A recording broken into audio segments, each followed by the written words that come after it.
Quels que soient les pièges de l'ennemi, quelle que soit la persistance, tout va bien. Car le Dieu de l'Alliance est au contrôle. Merci pour ta fidélité. Merci pour la puissance de ta fidélité. La puissance de l'œuvre de la croix. Merci pour la puissance de l'œuvre de l'Esprit. Merci pour la puissance de ta parole. Tu es présent, Seigneur. Nous sentons ta présence. Merci Jésus. Merci Saint-Esprit. Merci mon Père. Merci pour ton amour avec nous. Merci pour l'opportunité d'être en ta présence. Au nom de Jésus, bénis ta parole. Fais-nous du bien. Amen.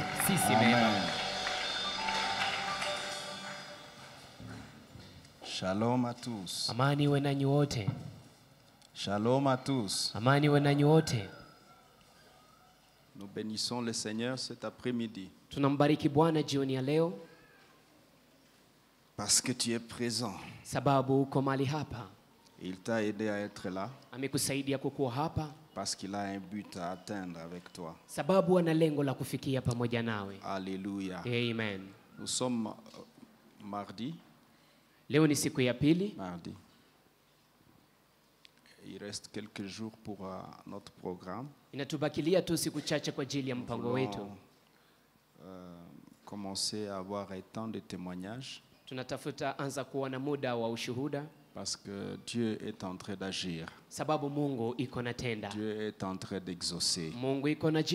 Alléluia. Amen. Qui croit que Dieu est en train d'exaucer? On peut l'acclamer pour cela. Amen. Et qui a déjà vécu son exaucement déjà? Depuis que nous avons commencé, tu as expérimenté Dieu. Levez bien la main. Gloire au Seigneur. Alors, avant de partir, voyez pasteur Jean-Pierre. Vous lui briefez ce que Dieu a fait. Comme ça, demain et après, nous allons avoir des opportunités de témoignage. On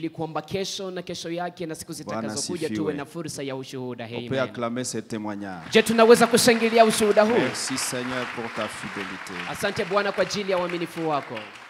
Alléluia. Amen.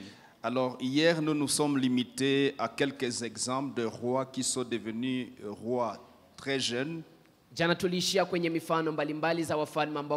essayons de parler de la bonne gestion intrinsèque de nos limites et de nos libertés.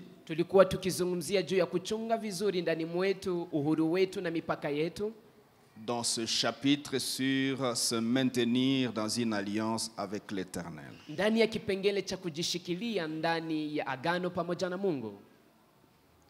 Je vous ai déjà dit une fois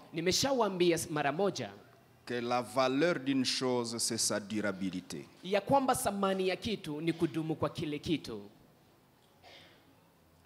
La valeur d'un mariage, c'est sa durabilité.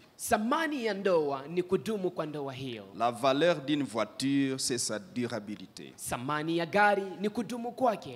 La valeur d'une église, c'est sa durabilité.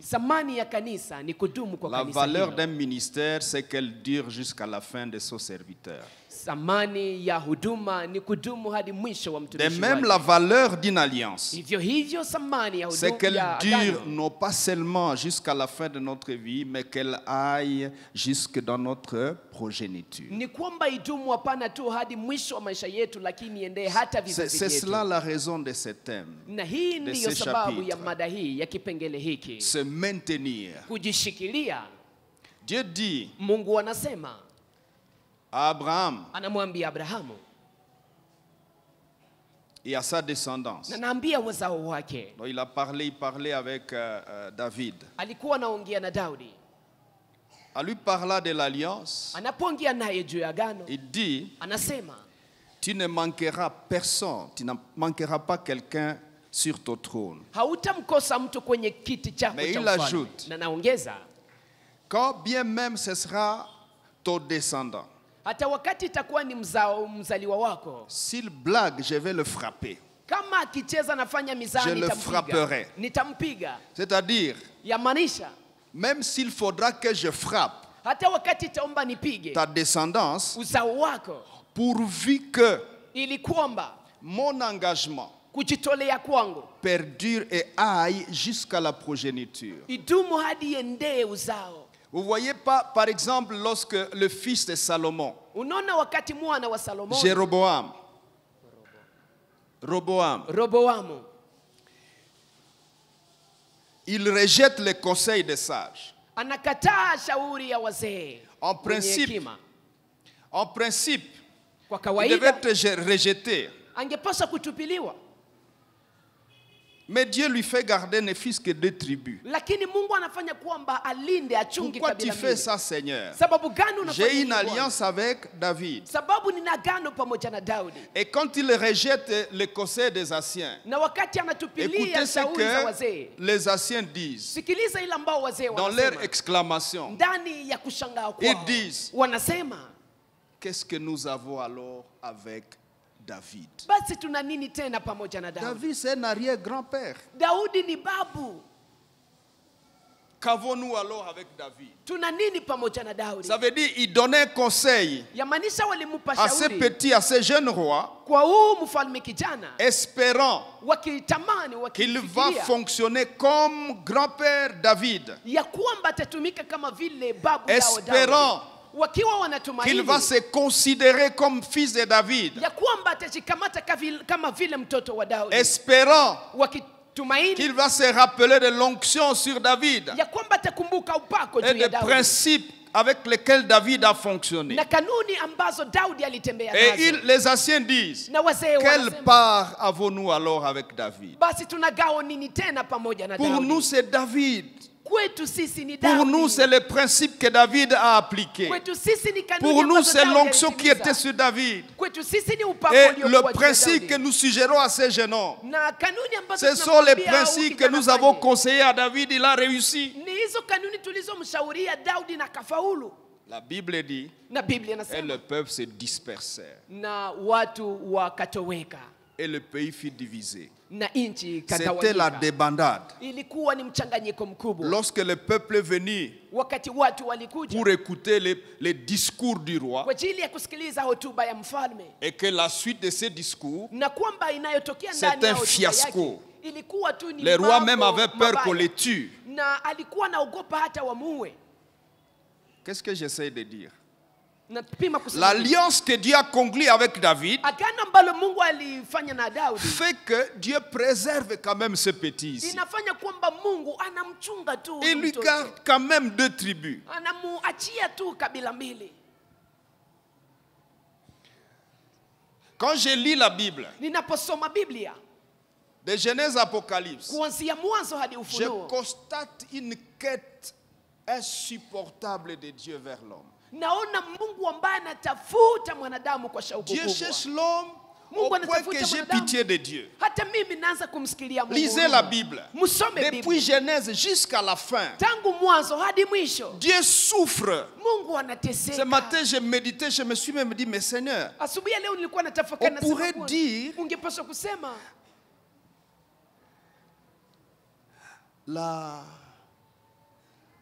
la plus grosse bêtise de ta vie, makosa makubwa ya maisha yako, la vie de Dieu, maisha ya c'est Mungu d'avoir créé l'homme. ni kumumba mwanadamu. Lisez la Bible, vous allez le sentir. Muosome Biblia mtaisikia. Depuis avant qu'il crée le monde, Tangu mbele aumbe c'est dunia. l'homme, je vais créer l'homme, je vais créer Nitamumba l'homme. mwanadamu, Et nitamumba puis il crée mwanadamu. l'homme. Na kisha namumba Ça n'a mwanadamu. pas traîné, c'est la bêtise. Hakuchelewa, makosa inaingia. Et puis il vient, il essaie de colmater. Na kisha anakuja anatengeneza. Et tout à l'heure, Na hapa c'est haraka Caïn qui veut, qui tue son frère. ni Kaini ndiye anamuua ndugu yake. Et puis après, Na kisha baadaye ce sont les fils Des Caïns qui commencent à marier des femmes. Ce sont des bêtises. Et jusqu'à aujourd'hui, on a des bêtises dans l'église. Et des gens qui ont déjà prétendu avoir répondu à l'appel, à l'autel, Seigneur Jésus, chez le Seigneur Jésus. Mais qui vivent dans l'immoralité, en étant dans l'église. Qui vivent dans des choses, même dans la sorcellerie. Vous venez faire quoi à l'église? Mais Dieu, pourquoi tu ne les tues pas alors carrément? Dieu, tu souffres. Vraiment, Dieu souffre. Tu peux juste évaluer ta propre vie. Est-ce que Dieu est fier de toi?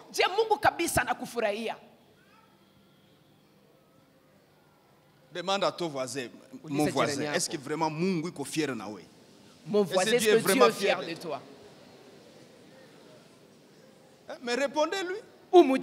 Réponds au voisin. Est-ce que Dieu est vraiment fier de toi? Et ce n'est pas seulement d'aujourd'hui, même demain. Est-ce que vous vous rendez compte? Et dans tous ces parcours, qu'est-ce qui complique Dieu? Depuis Adam jusqu'à toi aujourd'hui, qu'est-ce qui complique Dieu? Il a conclu des alliances. Il s'est fait coincer. Dieu s'est fait coincer.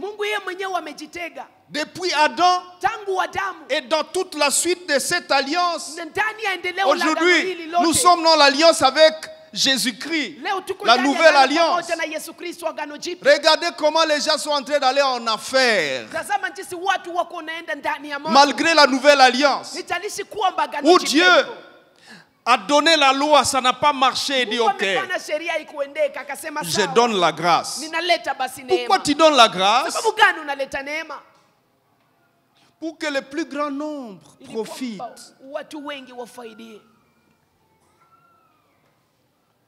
Et les gens prétendent que oui, Seigneur, j'accepte la grâce.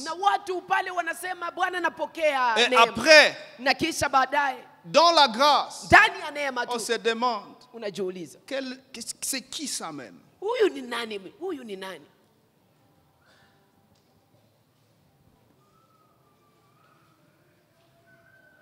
Acclamons la grâce de Dieu.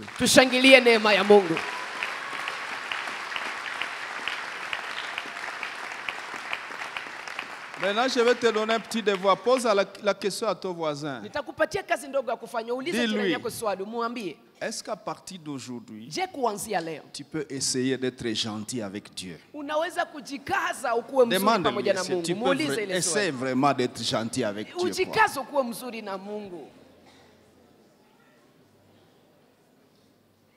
Qu'est-ce que Dieu n'a pas fait pour toi? Qu'est-ce qu'il n'a pas encore fait? Qu'est-ce qu'il n'a pas déjà fait? C'est comme ça que c'est ça ta vie?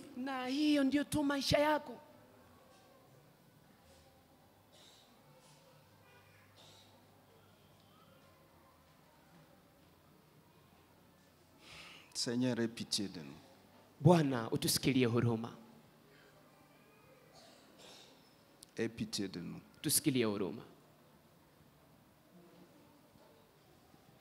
Et jusqu'à quand? Le monde qu'on appelle le monde de Dieu. Laissons même le monde du diable là. Le monde de Dieu. Jusqu'à quand?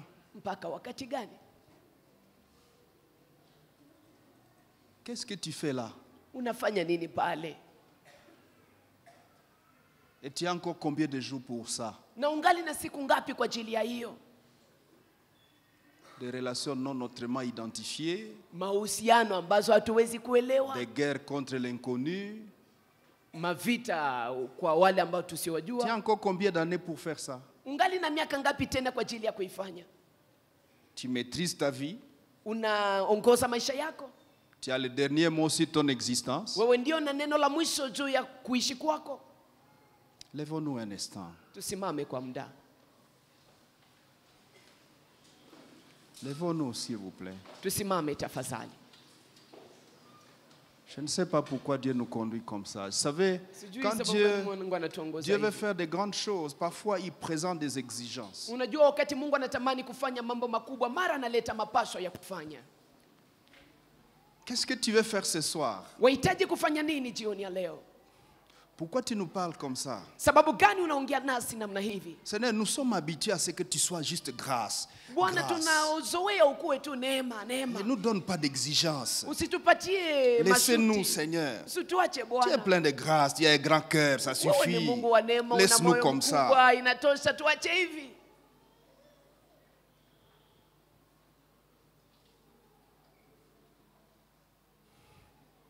Quelqu'un veut prier kuna mtu anatamani kuomba pour sa vie kwa ajili ya maisha yake et dire, na aseme, Seigneur, Bwana, j'ai fait le vœu, ninakupa naziri, tu ne seras plus déçu ya kwamba hautajuta tena kwa ajili yangu.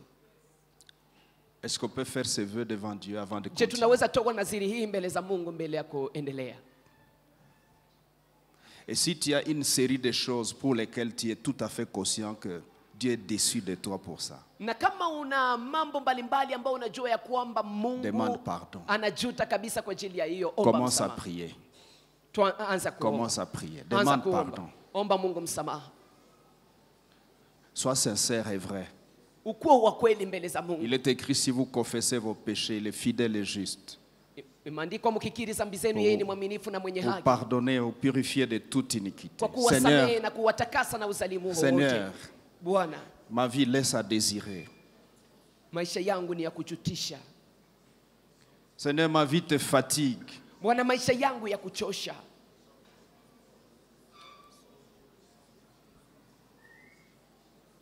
Quelqu'un demande pardon.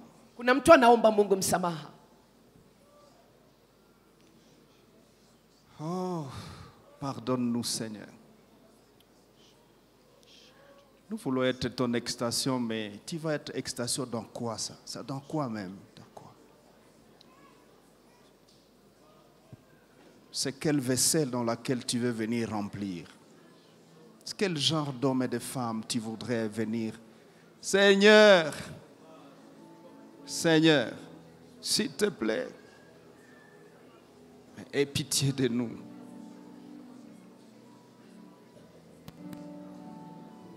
Aie pitié de nous, Seigneur. Nous avons péché, Seigneur. Et nous faisons semblant de t'appartenir. Nous faisons semblant d'être à toi. Nous faisons semblant d'être chrétiens. Pardon, Seigneur.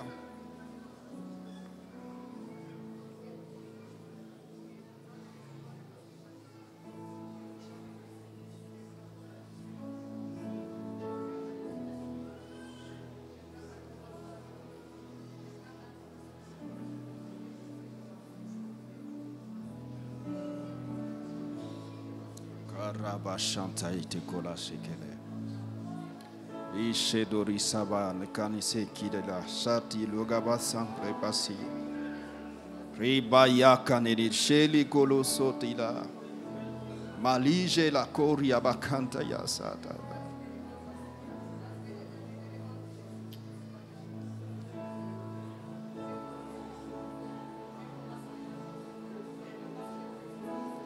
Shidi aboshete kalakundila.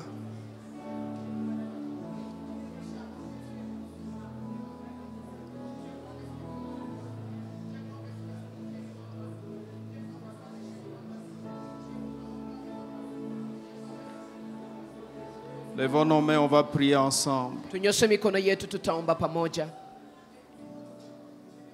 Dites, Seigneur mon Dieu, sema, Bwana Mungu wangu, merci asante de me pardonner. Kwa kunisamehe.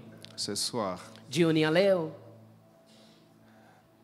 je fais le vœu ninafanya naziri de ne plus te décevoir. Ya kuto kujutisha tena. Au nom de Jésus-Christ. Kwa jina la Yesu Kristo. Saint-Esprit, Roho Mtakatifu, viens m'encadrer. kuja uniongoze. Tiens-moi la main. Unishike mkono. Amène-moi Na unipeleke dans les profondeurs de ta connaissance, ndani ya vilindi vya kukujua, dans les profondeurs de ton intimité. ndani ya vilindi vya siri zako. Au nom de Jésus. Kwa jina la Yesu. Amen. Amen. Amen. Amen.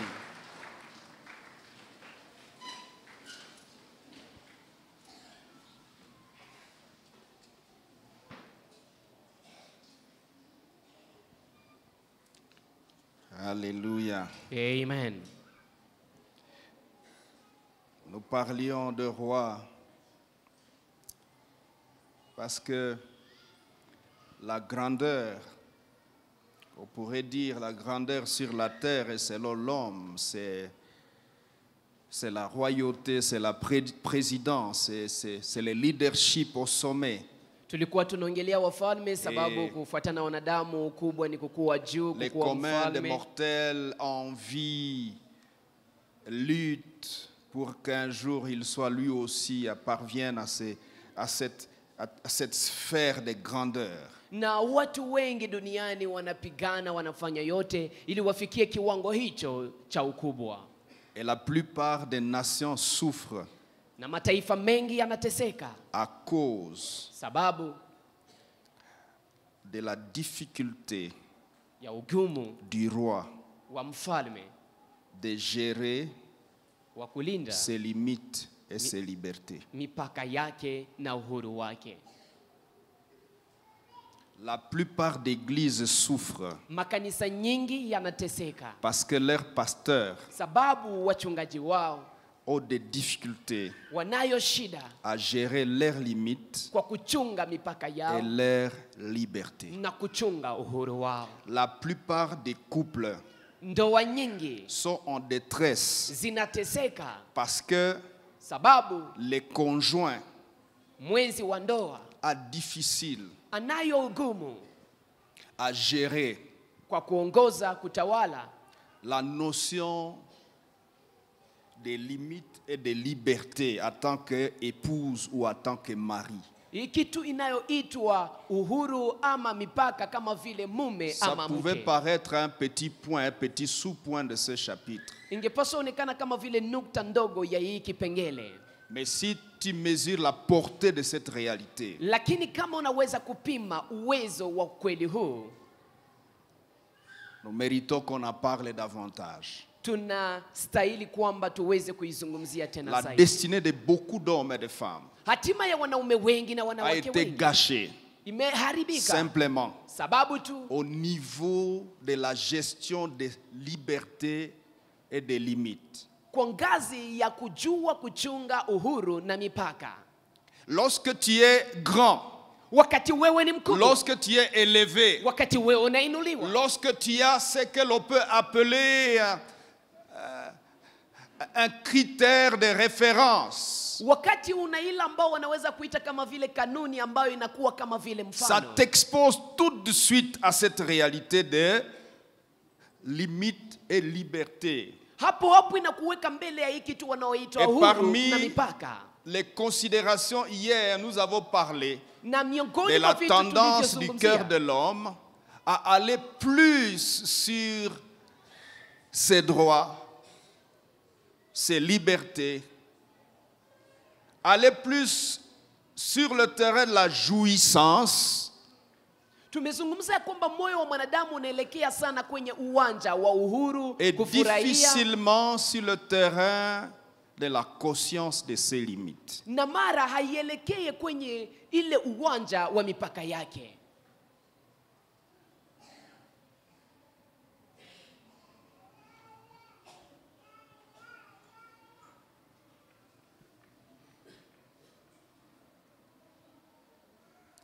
La grandeur est tellement séduisante Ukubwa inakuwa ya kujaribu sana, au point que l'on peut appeler grandeur aussi mammon. na hata tunaweza kuita ukubwa kama vile Mungu mdogo Matthieu anayemwita mamoni. 6:24. Mathayo 6:24, Que l'on peut aussi nommer les dieux de la fortune, ambao wanaweza kumwita Mungu wa utajiri, mammon. mamoni. Or, la grandeur est une sorte de fortune. La grandeur te met dans une position où beaucoup de choses que tu dis doivent arriver. Les instructions que tu donnes, on obéit. Ce que tu veux faire, tu le fais. Nous avons défini dans le passé prospérité comme la capacité d'avoir ce que l'on veut, quand on le veut, comme on le veut. Et la grandeur offre généralement à l'être humain la capacité d'avoir ce qu'il veut et quand il le veut. C'était grand. Leur grandeur leur offre la capacité d'avoir la femme qu'il veut. On a vu certains chefs d'État quand ils arrivent dans un coin.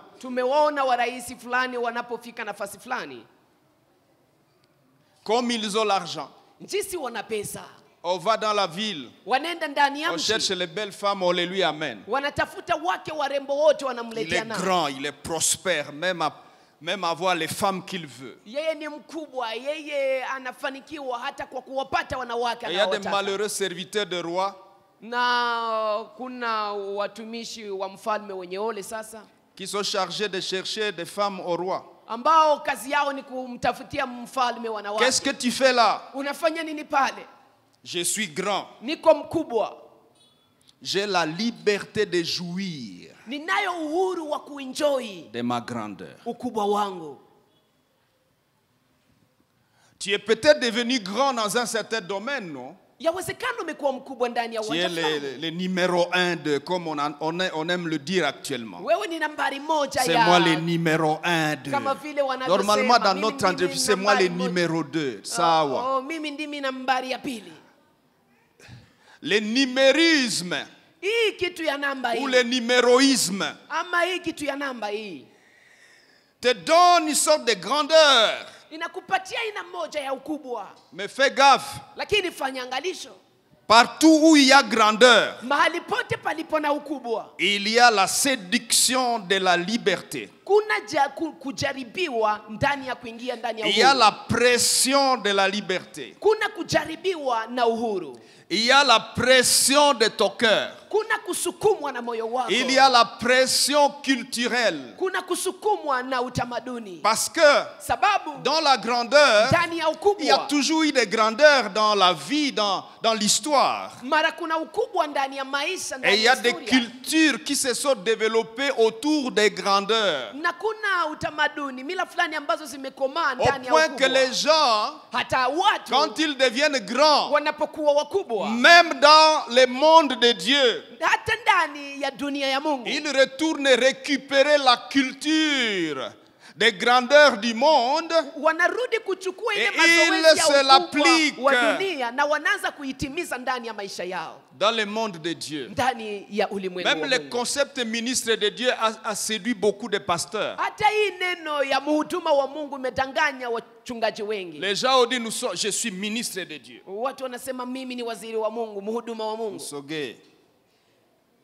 Tu prends ça où? Parce que les ministres de ce monde, quand il arrive, laissez-moi la place. Culturellement, dans le monde, ça passe. Et on justifie ça dans les notions de sécurité. On dit c'est pour sa sécurité. Ok. Mais si tu es grand et pasteur, comment tu vas veiller sur les brebis et que les brebis ne peuvent pas te voir? Comment ça va fonctionner? Paie mes brebis. Paie mes agneaux. Ok. Tu vois? Je dois être sécurisé. Napasha kukingwa. Ok, organise alors une bonne...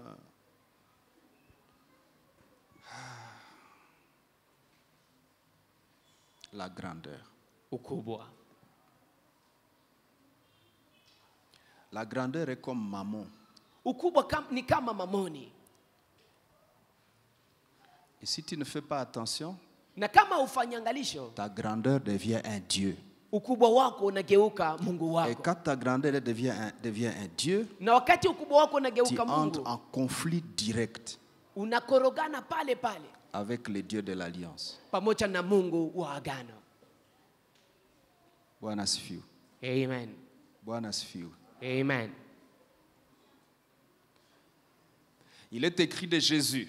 Imeandikwa juu ya Yesu. Il n'a pas regardé comme une proie à arracher. Hakuona kama vile samani kubwa. D'être égal avec Dieu. Kuwa sawa na Mungu. Mais il s'est humilié lui-même. Lakini yeye mwenyewe alijishusha. Apprenant la position de quoi? Akichukua nafasi ya nani? Des serviteurs. Ya mtumishi. Ça lui a facilité la tâche. Na ikamrahisishia kazi. De monter jusqu'à Golgotha. Ili kwamba pande hadi Golgotha. Si cet élément a raté, kama kitu hicho kingekosa dans le cœur de Jésus, ndani ya moyo wa Yesu,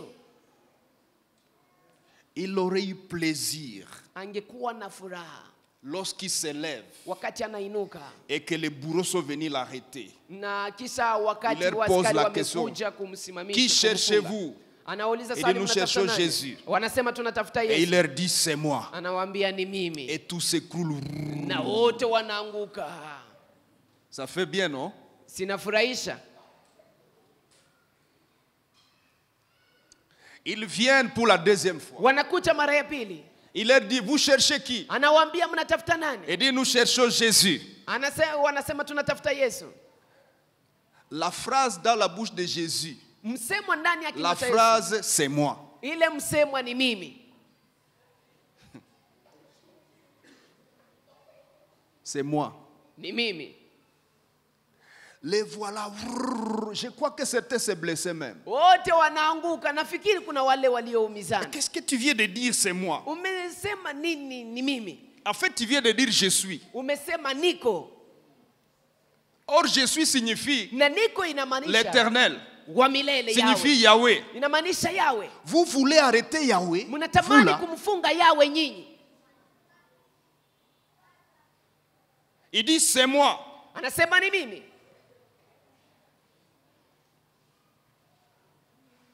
Je crois les esprits qui les animaient. Na fikiri ile maroho iliyo watawala. Même leur propre esprit humain. Hata roho yao ya kianadamu. Face à la réalité, je suis. Mbele ya ile ukweli niko. Ils ne pouvaient que courir, s'écrouler. Wangepaswa tu kimbia, kuanguka, kutiririka wote chini. Qu'est-ce que ça faisait plaisir à Jésus? Oh, hii inamfurahisha sana Yesu. C'est dit bozui. Anasema mmepata. Et passer la journée na anapitisha mchana en train de les molester.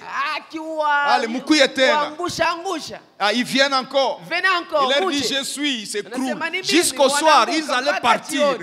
Eux-mêmes, ils disent cette affaire ici est difficile.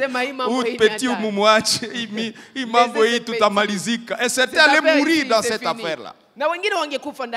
Finalement, il dit, j'étais avec vous dans les synagogues.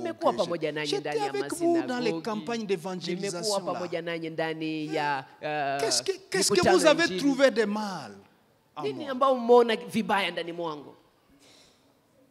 Et il ajoute, ceci est votre heure. C'est l'heure des ténèbres. Et puis le je suis, il tend ses mains. Arrêtez-moi. Wow. On peut acclamer ce Jésus. Acclamons bien le roi des rois. Il est dans sa grandeur. Mais là encore, ceci entre dans le contexte, la souffrance de Dieu que je venais de vous dire. Parce que finalement, Seigneur, tu pouvais bien le frapper. Mais comment tu acceptes qu'on t'attrape? Dis, amour upendo, bienveillance, wema, promotion. na kuinua. Je veux l'homme. Nahitaji Je mwanadamu. cherche l'homme. Namtafuta Je mwanadamu. n'ai pas de choix. Na sina tena lingine la kufanya. Oh, comme il faut que je meure Jinsi naomba nikufe à la croix, msalabani. c'est pour ça que je suis venu. Ni kwa ajili ya hii nimekuja. D'accord. Prenez. Sawa, munifunge basi. Prenez alors. Munichukue. Et ils l'ont arrêté Na wakamfunga. comme si ce sont eux qui l'arrêtent. Kama vile ni wao ndio wamemfunga kwa nguvu On zao. pourrait dire Dieu s'est fait arrêter lui-même. Ni kusema Par lui-même, Mungu amejifungisha yeye pour mwenyewe que na yeye mwenyewe. il te sauve Ili kwamba kuokoe. pour que Ili kwamba il ait alliance avec toi. awe na agano pamoja na wewe. Mbona Mungu najitesa sana Mais hivi? Dieu, pourquoi tu te fais souffrir comme ça? Et puis il monte à la croix. Na kisha anapanda Et il msalabani. termine l'affaire. Anamaliza Il est dans la tombe. hii kitu, anaingia ndani ressuscite. ya kaburi, anafufuka. Il va évangéliser ceux qui sont morts avant. Anaenda Il kuwahubiri va wale waliokufa mbele. transphaser le séjour des morts et déplacer les justes qui étaient là-bas. Hamisha wale wenye haki waliokuwa huko ndani ya Et il les nafasi ya déplace. wafu, anawahamisha. Seigneur, Bwana, mais l'homme ici t'a fait quoi pour que tu te donnes toutes ces peines-là? huyu mwanadamu amefanya nini ili kwamba ujitese? Qui suis-je, homme, Mimi ni nani mimi pour mwanadamu? malmener Dieu? Ili kwamba nimtese Mungu. Et puis Dieu, tu cherches quoi avec nous? Na kisha Mungu natafuta nini na sisi? Je vous ai expliqué. Nimewafasiria. Dieu veut venir sur la terre. Mungu anahitaji kuja duniani. Dieu veut habiter dans un cœur. Mungu anahitaji aishi ndani ya Afin moyo. que Ili kwamba la création, uumbaji, les dominations, les Matawala, pouvoirs, les autorités wenye uwezo, connaissent mamlaka, par l'Église wajue kupitia kanisa. l'Éternel. Connaissent par l'Église Wajue kupitia kanisa. la sagesse infiniment variée de Dieu. Hekima inayopita Qu'est-ce que maarifa ya c'est que Mungu. cette sagesse, Seigneur? Hiyo hekima ni gani? Quelle Bwana? sagesse? Ni hekima namna Une gani? sagesse où l'Éternel Créateur s'humilie Hekima ambayo envers Bwana les Mungu humains là. muumbaji anajishusha mbele za wanadamu. Il s'est humilié lui-même, Alijishusha prenant yeye la mwenyewe. position d'esclave Na akachukua nafasi ya mtumwa. pour arriver à quoi? Ili afikie Je nini? vais trouver même un cœur. Nahitaji nipate hata moyo Ataka mmoja. karoka moya, ataka moya si Même si ce c'est soir un ici, seul ataka cœur. roka moya C'est un seul nikapate. cœur que je l'ai, Niingie ndani que je le nikae. trouve et que j'entre dedans et que je m'asseye. Romains 8:19. Warumi Et la 8:19. création Na uumbaji gémit, unalia, soupire unatamani kwa shauku après la kubwa manifestation des fils de Dieu. kuonekana kwa wana wa Qu'est-ce que c'est Mungu. que ces fils-là? Wale wana ni nini? Ce sont les femmes et les hommes Ni wanaume na dans wanawake lesquels ambao ndani mwao Dieu est venu Mungu amekuja s'asseoir. na ameketi Il ndani vient mwao. habiter Na amekaa en tant que Dieu. kama vile Mungu. Et ces êtres humains Na wanadamu lui hao donnent l'opportunité wanampatia fursa de démontrer ya kuonyesha sa volonté sur la terre comme elle s'est fait au ciel. kama vile inafanyika mbinguni. Jésus conseille aux disciples. Yesu anawashauri Il dit quand vous wanafunzi, priez, dites anasema mnapoomba que semeni, ta volonté soit faite mapenzi yako sur la yafanyike terre ici duniani hapa comme elle s'est fait au kama ciel. vile inavyofanyika Mais mbinguni. elle va se faire sur la terre Lakini au travers de itafanyika qui ou de duniani quoi? kupitia nani Est-ce la ama volonté nini? de Dieu va se faire au travers d'un arbre, Je, mapenzi ya Mungu yatafanyika kupitia muti, au travers d'un mouton, kupitia kondoo? pendant que les êtres créés à l'image de Dieu sont là? Ijapokuwa watu waliomba kwa mfano wa Mungu wako pale. Quand est-ce que tu vas te disposer Siku gani utajiweka pour tayari que Dieu vienne et qu'il entre? ili kwamba Mungu akuje na ingie? Il est écrit, nous Imeandikwa, sommes les temples de Dieu. sisi ni hekalu la Mungu. Permets à Dieu de venir dans son temple. Mruhusu Mungu aingie hekaluni mwake. Permets-lui d'opérer. Umruhusu atumike. Permets-lui d'être à l'aise. Umtumike ajisikie huru. Cesse de le frustrer. Acha Cesse de le kumkasirikisha. décevoir. Acha kumvunja moyo. Laisse Dieu venir. Acha Mungu akuje. Et le monde que nous vivons Na dunia tunayoishi ne ndani sera plus ce que nous voyons ici. haitakuwa tena ile tunayoiona. Alléluia. Amen. Alléluia. Amen. Joachim Yoyakini devient roi. anakuwa mfalme. Et il règne Na kisha anatawala pendant 3 mois muda wa miezi 3 et 10 jours. 10. Qu'est-ce que tu fais là, jeune homme? Unafanya pale nini Je wewe règne. mtoto? La suite dit, Na kisha il inafuata fit ce qui est mal aux yeux de l'Éternel. akafanya aliyo mabaya machoni pa Vous Mungu. voulez prendre ce modèle-là? Unatafuta kuchukua mfano kama na huo? Retenez. Mshike hii. Dans la pensée de Dieu, Ndani ya wazo la Mungu, ou quand vous lisez la Bible, ama unapoisoma Biblia, l'essentiel des hommes ou des femmes watu wengi wanaume qui ont wanawake fait ce qui est mal aux yeux de Dieu, waliofanya mabaya machoni pa ils Mungu n'ont pas fait longtemps dans leur grandeur. hawakuishi siku nyingi ndani ya ukubwa wao. Ils n'ont pas duré. Hawakudumu.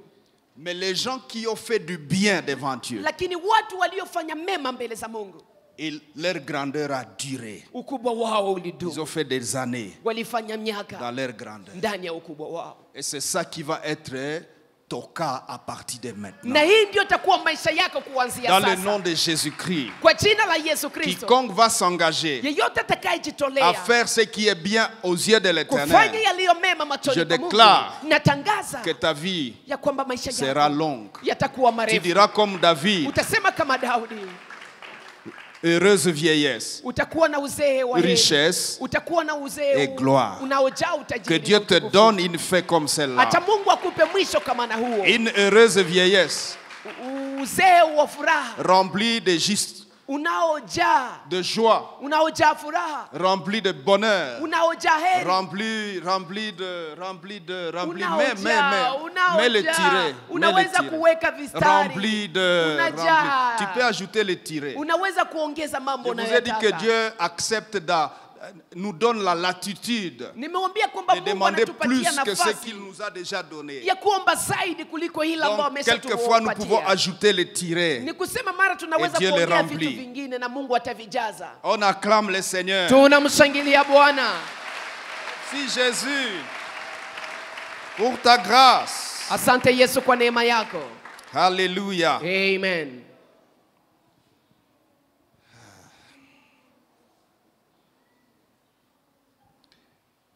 Alors, Sasa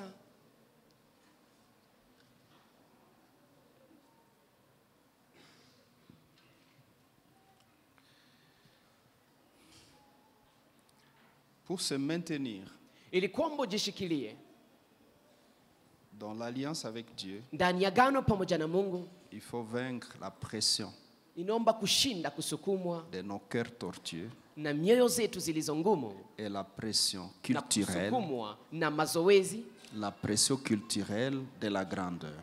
kusukumwa ya mazoezi ya ukubwa. C'est ça le grand travail à faire sur soi-même. Hiyo ndio kazi kubwa ya kufanya juu yako wewe mwenyewe. Alléluia. Amen. Je parle un peu des pièges de la compréhension culturelle de la grandeur. Nitazungumzia mitego za La kuelewa compréhension culturelle de la grandeur. kuelewa ya kawaida juu ya ukubwa.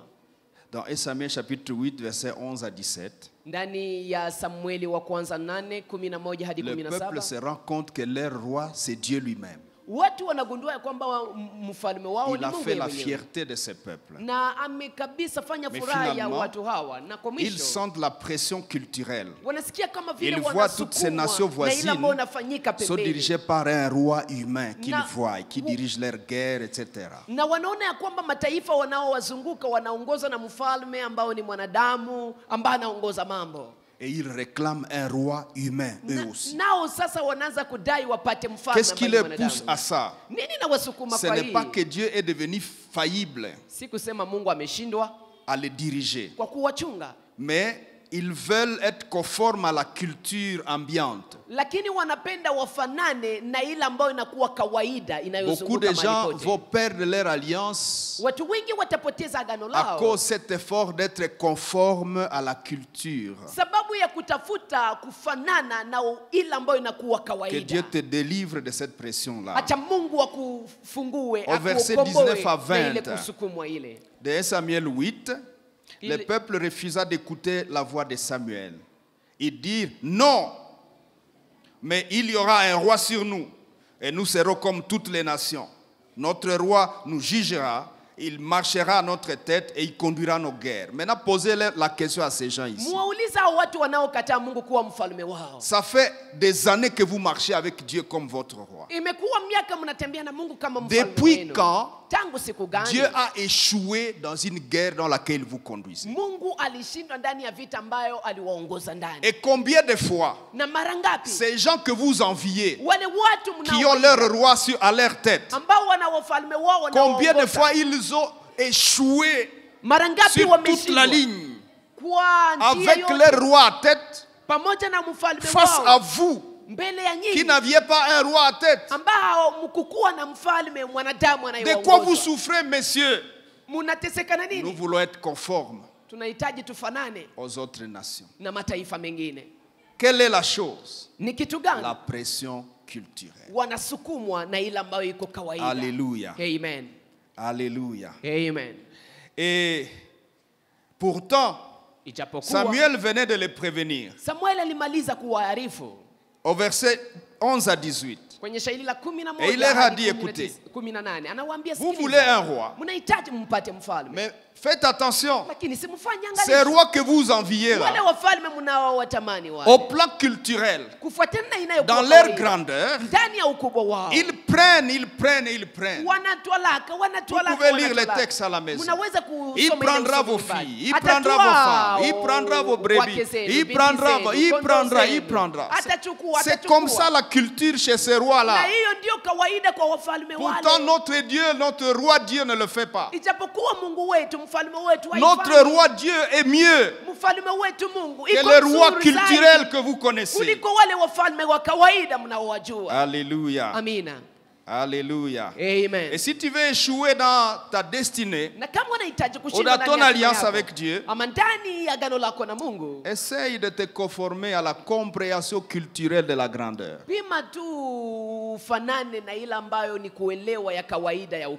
Un jour, on venait de construire cet temple ici. La partie ici. Et puis j'ai rencontré un serviteur quelque part ici dehors. Que je connaissais, il me dit, mais pasteur, wow. Et puis il pose la question. C'est l'UNICEF ou le HCR qui t'a financé? Ni UNICEF ama HCR ndio umekusapoti. Ça veut dire culturellement, yamaanisha kwa kawaida on ne peut rien faire si UNICEF, HCR n'a pas financé. Et puis il pose la deuxième question. Et umemaliza yako pia? Toi aussi tu as déjà fini ta maison. Tu as fini ta maison. Umeshamaliza nyumba yako. Je dis laquelle? Namwambia nyumba gani? Il dit non mais tu sais qu'on ne peut pas finir ça et puis tu ne... Unajua usimaliza yapata hivi kisha wewe mwenyewe haujajitengea. Quand tu achèves, pour Dieu tu viens d'achever aussi pour toi. Unamalizia Mungu na unamaliza yako. C'était ici devant assis la route. Ilikuwa hapa mbele hapa. Donc nyumba inatoka kama mwingine. Nyumba ya Mungu inatoka kama mwingine. Ça veut dire que dans la maison de Dieu, il lui provient une autre maison. Alors je lui dis, je suis toujours locataire. Namwambia ningali mpangai. Il n'y en a pas, je n'ai même pas. Et puis il s'étonne de moi. Na kisha ananishangaa. Ça pourrait être une séduction, n'est-ce pas? Sinaweza kuwa kama vile jaribu. Inatoka kama mwingine, ndio. La question suivante, niambie jinsi banafanyanga. Swali linalofuata ni kusema dis-moi comment ça se passe. C'est-à-dire coach-moi. Unifundishe kwa maneno mengine. C'est possible que les autres choses suivantes ne seraient plus faites. Inawezekana mambo mengine iliyofuata haingefanyika. Ça serait en train de servir les pasteurs. Ingekuwa iko namtumikia njoo mchungaji. La pression culturelle de la grandeur. Kukimbizwa na iliyo kawaida ya ukubwa. Quelle influence la culture a sur ton cœur? Iliyo kawaida inakuwa na ushawishi gani juu ya moyo wako? Beaucoup de choses que nous faisons, vitu vingi tunavyovifanya, nous les prenons de la culture. Tunavichukua ndani ya mila. Mila. Mila. Et la télévision a beaucoup facilité ça. On voit un star en Europe, en Belgique, ou en Amérique, ou en Australie, qui se présente à la télévision d'une manière ou d'une autre. Waouh! Et puis c'est tous les jeunes qui apprennent ça. Et puis ils deviennent ces stars-là. Et puis, munakufa nini? Tunaona watu kwenye runinga na kisha tunatafuta kuwa tu kama wale watu tunaanza waiga. Vous vous rappelez au temps de Bob Marley? Munakumbuka kwa wakati wa Bob Marley? Le roi du reggae. Mfalme wa reggae. Et comment la société commençait à bouger à son rythme. Ilikuwa naanza kuenda tu kwa namna yake. On a vu Bob Marley. Oh, tumeona Bob Marley. Il y a eu un autre ami à lui qui a suivi aussi. Lucky Dube. Lucky Dube? Lucky Dube. Dube. Et puis on voit des gens qui ne comprennent pas. Baisha shonesha mashapo ya mpira. Balanza bamba. Balanza va bingo benye habina sura, habina norme, non, il faut être le plus bizarre possible. Et les gens ont commencé à changer leur couture. Et puis c'est quoi? Qu'est-ce qui vous nini napitikana? Nini nawagusa? Nous on a vu à la télé. Tumeona kwenye runinga.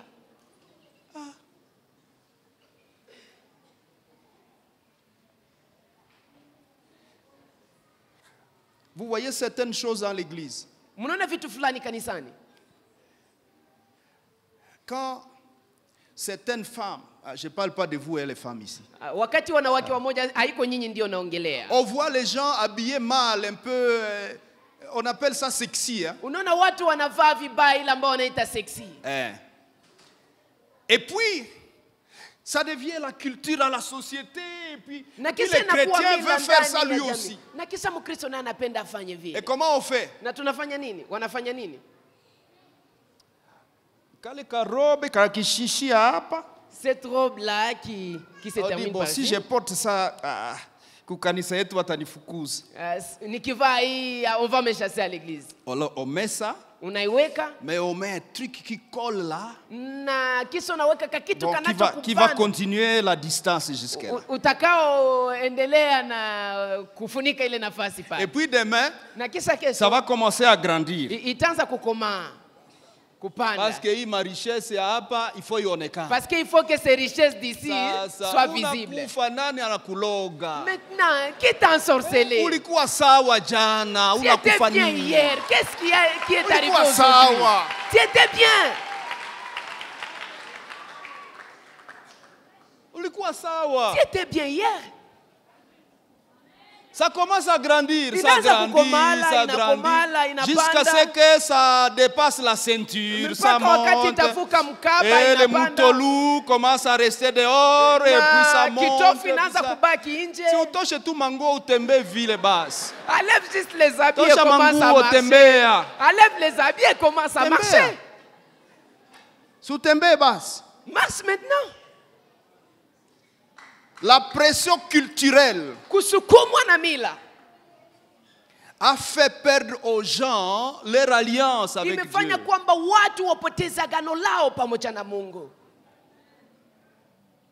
Israël, vous avez un roi Dieu, le Dieu de l'univers. Njo roi wenu. Israël, munamukata. Dieu munatakuwa conforme ku culture ya hapa watu wanakuanga hivi. On a un roi, et puis c'est bon, nous aussi, il va nous conduire dans nos guerres. Il va marcher. Ok. Sawa. Alors, avec moi, ça s'arrête là. Sawa, pamoja na mimi inaishia pale. Bwana sifiwe. Amen. Bwana sifiwe. Amen.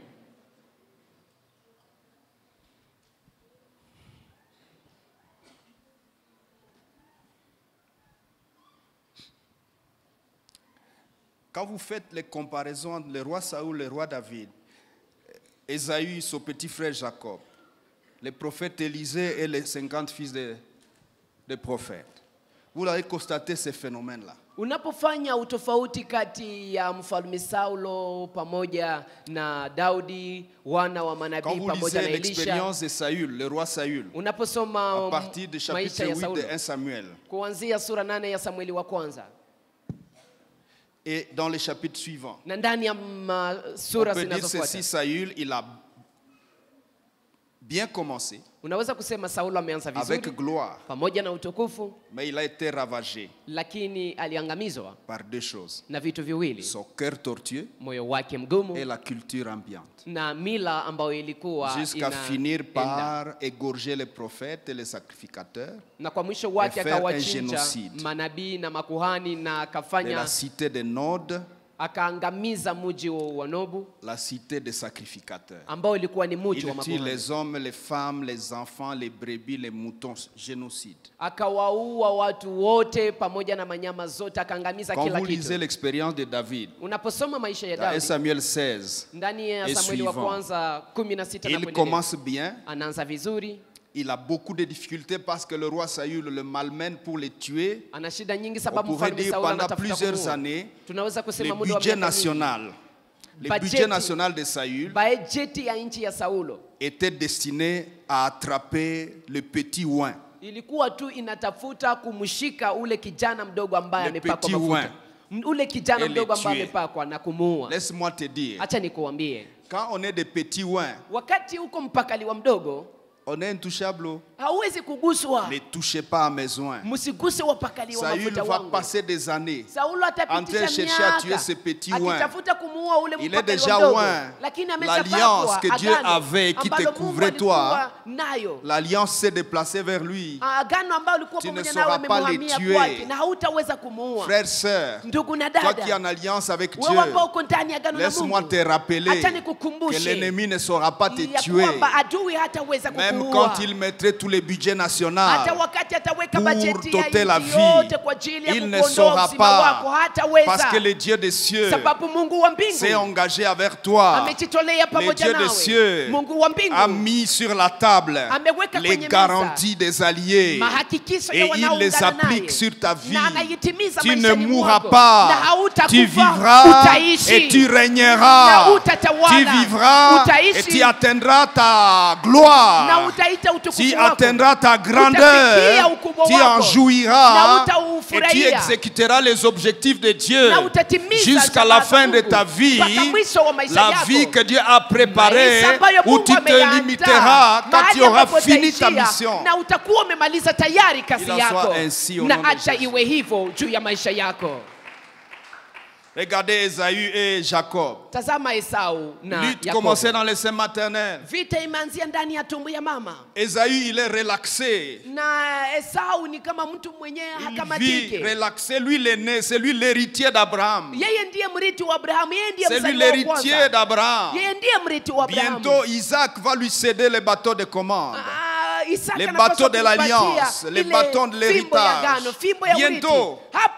Mais il est relaxé. Et il est comme ça. Mais il y a un petit frère qui est attentif, qui a une vision, qui comprend les choses que les grands frères ne comprennent pas. Et il vient, il a faim, il dit donne-moi de ces potages-là. Le petit dit l'occasion est arrivée. Comme le gars il est relaxé, ça va marcher. Il dit ok, je te donne une condition. Tu me cèdes le droit d'aînesse, on fait le marché. Faisons le marché. Il dit non, mais donne là, donne. À quoi sert le droit d'aînesse là? Ok, tu fais quoi contrat? Il dit ok, prends. Je suis en train de mourir de faim là. Donne là, donne. Pour la bouillie, tu cèdes l'alliance, tu cèdes le droit d'aînesse, tu cèdes tous les garanties, tu cèdes tout ça. Qu'est-ce que ton problème? Tu passes tes journées où? Dans la culture là dehors. Il voit comment les autres amis qui sont grands jouissent de la vie. Il a vu peut-être les fils de tel autre monsieur grand dans la vie. Comment il vit?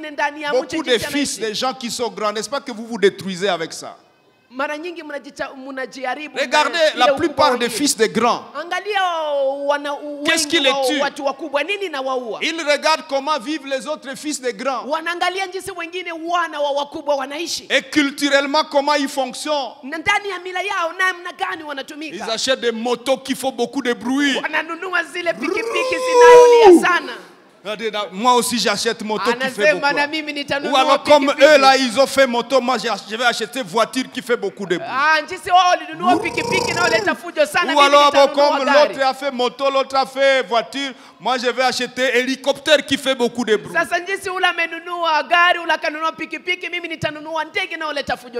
Un jour un pasteur nous a raconté une aventure à Delvaux. Siku moja mchungaji mmoja katuelezea kichekesho kimoja. Les jeunes gens ils avaient cette ambition de grandeur là. Na vijana walikuwa wanatamani ils ont fait une fête. Na kisha wakafanya karamu. Des jeunes, des enfants, des grands là. Watoto wa wakubwa wale. Et puis ils sont allés, chacun venait avec quelque chose qui va étonner les autres. Na kisha wakaenda kila mtu alileta kitu ambacho kitawashangaza wengine. Grosse voiture. Gari kubwa. Alors un des petits s'est rendu compte que mmoja wa wale vijana akaona kwamba il y a plus de formule. Hakuna tena kitu cha kufanya. Il a jumelé, il s'est dit OK, il a une idée. Akakuwa na wazo. Il y a un vieux dans le quartier qui a un tracteur. Kuna baba mmoja ndani ya kata ambaye anakuwa na tractor. Il est allé solliciter le tracteur. Akaenda kuomba tractor hiyo. Il est venu dans la fête en tracteur. Na akakuja ndani ya karamu pamoja na tractor. Caterpillar. Et il a gagné le pari. Na yeye kabisa akawashinda wote. Parce que personne n'a pensé à ça. Wakasema hakuna kabisa aliyefikiria hiyo. Pression culturelle. Kusukumwa na mila. Écoutez, notre culture est dans la parole de Dieu. Mila yetu iko ndani ya neno la Mungu. Tu veux rester en alliance avec Dieu? Recherche la culture de ce Dieu de l'alliance. Tafuta mila ya huyo Mungu wa agano. Il y a un endroit où on peut trouver ça dans les Écritures.